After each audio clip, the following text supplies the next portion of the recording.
The historic landmark fights between those properties' owners and their neighbors in Denver could become a thing of the past. But it might mean that Denver City Council has much more power over what's considered a landmark. What are called owner-opposed landmark designations have become more frequent in Denver. That's where there are people who don't have a connection to the building come in and ask for it to be designated as a landmark so it can't be demolished. That can obviously make it tough on the owner of the property who wants to do something else with the land, like develop it. We told you about these battles, like Tom's Diner a few years back. Owner wanted to sell the building to developers. It was going to be his retirement fund.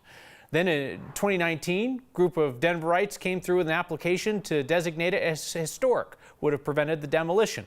That group eventually withdrew that application for historic status. They worked out a deal to develop part of the property while trying to save the old diner.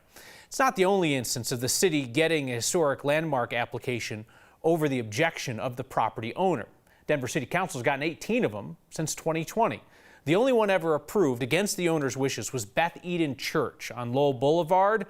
It's a mixed-use apartment building blended with the old church. So City Council has identified this as a problem, puts owners at financial risk, and sometimes these can be misused just to stop development. But it is a way for neighbors to say what matters in their part of town.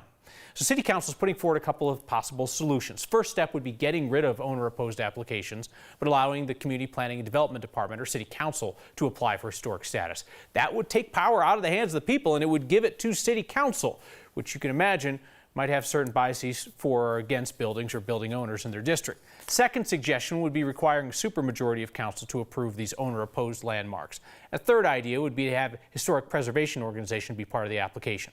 City Council is also considering requiring compensation for an owner who loses out on one of these. Councilwoman Kendra Black, Councilwoman Amanda Sawyer, and Councilman Kevin Flynn are pitching these ideas to the rest of the council. They'll have to convince a majority to get those adopted.